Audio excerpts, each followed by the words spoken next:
तो जेजेके का एक नया एपिसोड रिलीज हुआ है और उसने फैन के दिल में एक अलग सी कंफ्यूजन क्रिएट कर दी कि केंजाकू रियल में एक इविल पर्सन है भी कि नहीं। बिकॉज इस वाले एपिसोड में केंजाकू लोगों को बचाते हुए दिखाया गया है। आई नो तुम इसको जानने के लिए काफी क्यूरियस हो रहे होगे, तो चलते हैं जानते हैं आज की वीडियो में कि क्या है आखिर सच्चाई इसके पीछे की। ना इसके लिए हमें पास्ट के इंसिडेंट के बारे में जानना होगा, जो कि नो डाउट तुम सबको पता ही होगे ना। ऐसा तुम्हें लगता है कि तुम सब कुछ जानते हो, बट गेगे को फैन के साथ खेलने में बहुत मजा आता है। तो इसे पहली बार दिखाया जाता है जब केंजाकू यूजी की मॉम के अंदर होता है। इनफैक्ट जब यूजी पैदा होने वाला था तब भी केंजाकू यूजी की मॉम के अंदर था। ना तुम्हें ये तो क्लियर हो गया होगा कि इस वाले एपिसोड में केंजाकू ने यूजी की फ्रेंड से उसको अपना बेटा क्यों बोला, राइट। पर यहाँ पर ये टॉपिक खत्म नहीं होता, बल्कि और भी कुछ ज्यादा फैक्टर्स बाकी रह जाते हैं। जैसे कि ये बंदा, इसका नाम काशिमो है, लास्ट वीक के एपिसोड में दिखाया गया था। और इसके बारे में काफी मजेदार बात यह है, इसकी एज 400 प्लस से भी ज्यादा है और ये कलिंग गेम भी खेल रहा है। इनफैक्ट ये वो सबसे पहला कर्स है जिनने 100 पॉइंट्स को पूरा करा था और एक नए रूल को भी गेम में ऐड करा था। ना तुम्हारा सवाल होगा कि इसका कलिंग गेम में आखिर क्या काम है और ये यहाँ पर आया कैसे।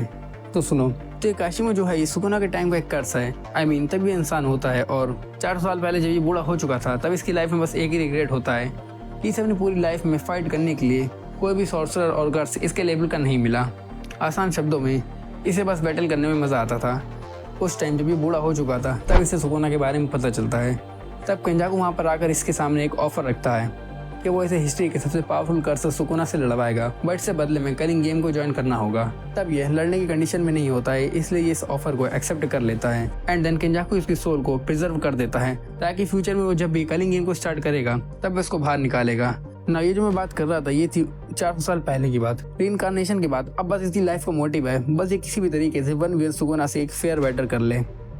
ये वो इंसिडेंट थे जिन्हें स्टोरी सीधा कलिंग गेम यानी करंटली जो भी जेजेके में अभी चल रहा है इससे जोड़ रही थी। बट अब एक क्वेश्चन ये भी है कि केंजाकू गेटो की बॉडी में कैसे चला गया। तो कहानी को बिना सस्पेंस में रखे मैं तुम्हें सीधा पॉइंट पर लेके आता हूँ। इसका आंसर हमें मिलता है जेजेके 0 मूवी में, जहाँ पर रिको और जूनियर सॉर्सरर की डेथ के बाद गेटो का बिहेवियर काफी ज्यादा बदल जाता है और उसे अब जुजुत्सु हाई में कोई भी इंटरेस्ट नहीं रहता। तो अपना खुद से एक अलग कल्ट बना लेता है एंड उसका काम होता है जुजुत्सु वालों से ठीक उल्टा, यानी तबाही मचाना। अब इसका सिंपल आंसर था गोजो को आना पड़ेगा गेटो को रोकने के लिए, जो कि वो करता भी है। एंड आखिरी टाइम में यूटा की गेटो से लड़ाई होती है जिसमें गेटो हार जाता है और गोजो गेटो को जान से मार देता है। सच में काफी सैड मोमेंट था, बिकॉज मैं पर्सनली गेटो को ज्यादा पसंद करता हूँ गोजो से। एंड देन यहाँ पर गोजो से एक बहुत बड़ी गलती हो जाती है, वो गेटो को एक प्रॉपर फ्यूनरल भी नहीं करता, जिसकी वजह से बाद में केंजाकू गेटो की body as a host use करता है, जो कि सीजन में हमें दिखाया जाता है। हाँ, ये सीजन 1 वाला गेटो नहीं होता, बल्कि ये केंजाकू होता है गेटो की बॉडी में। अब इसके नुकसान हमें करंटली कलिंग गेम में दिखने को मिल रहे हैं, जहाँ पर केंजाकू पहले ही गेटो की पावर से शिबुया इंसिडेंट को करवा देता है एंड अब वो कलिंग गेम को भी होस्ट कर रहा है, जो अभी करंटली एनिमे में कंप्लीट सीजन होने वाला है। ना तुम लोग जो एनिमे को सीजन कंप्लीट करने के बाद वॉच करने वाले हो उनको ये नहीं पता होगा, बट इन्हें ये खेल खेलने का कोई शौक नहीं है। जब टोजी रिको को मार देता है तब वहाँ से जुजुत्सु हाई का सीन काफी नाजुक हो जाता है, जो कि गेटो की वजह से और भी ज्यादा बढ़ जाता है। रिको जैसे ही मरती है टेंगन का वेसल मर्ज होने से रह गया। जिनको नहीं पता वो जान लो, टेंगन की एज टाइम के साथ बढ़ने की वजह से अब वो एक इंसान कम और कर्स ज्यादा बनते जा रहे हैं और जो गेटो की टेक्निक है वो है कर्स को एब्जॉर्व करके सील कर देना। अब तुम्हें पता होगा कि करंटली गेटो की बॉडी को कौन कंट्रोल कर रहा है।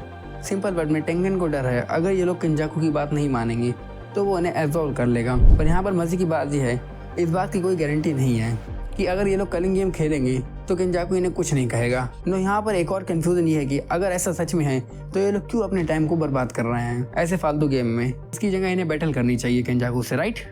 रॉन्ग, बिकॉज इस गेम को रूल सेट करने वाला खुद केंजाकू है एंड इसमें सभी सॉर्सरर को पार्टिसिपेट करना मैंडेटरी है, वरना उसकी कर्स टेक्निक उनसे छीन ली जाएगी। सिंपल वर्ड्स में उन्हें मार दिया जाएगा। ना तुम लोग को क्वेश्चन होगा कि ये केंजाकू आखिर कौन है और ये इतना ज्यादा सुपीरियर कैसे है। इसका आंसर है, ये जो केंजाकू है ये एजेस से जुजुत्सु के सॉर्सरर से बैटल करता आ रहा है। मींस इसे जेजेके के बारे में उन्हीं के सॉर्सरर से ज्यादा काफी ज्यादा नॉलेज है और अब कलिंग गेम के थ्रू वो सब सॉर्सरर की पावर और टेक्निक को इनहेंस करेगा। नो दैट्स व्हाई इस सीन में केंजाकू सभी नॉर्मल ह्यूमंस को कलिंग गेम के एरिया के अरीना से दूर ले जा रहा होता है, जिसमें यूजी की फ्रेंड भी होती है। एंड वो ऐसा इसलिए नहीं कर रहा कि उसे उनकी परवाह है, बल्कि ये सब 0 कर्स वाले लोग हैं। ऑनगोइंग बैटल में सॉर्सरर्स को इन्हें भी बचाना पड़ेगा, बिकॉज उनका काम ही यही है। और दूसरा रीजन ये है कि अगर ये लोग एरिना में रहेंगे तो ये भी कर्स में इवॉल्व होने लगेंगे, जो कि काफी वीक होंगे। इसी वजह से इन्हें वहां से भगाना ही सही रहेगा। आई होप मैंने आसानी से समझाया हो। ना तुम लोग एंजॉय करो इसके आगे के सीन को। वीडियो पसंद आई तो इसको लाइक और चैनल को सब्सक्राइब करना और मुझे बताओ कमेंट्स में कि मेरी एक्सप्लेनेशन तुम्हें कैसी लगी। आई नो मैं न्यू हूँ, लेकिन फिर भी बता दो यार। मैं मिलता हूँ अगली वीडियो में, तब तक के लिए सायोनारा।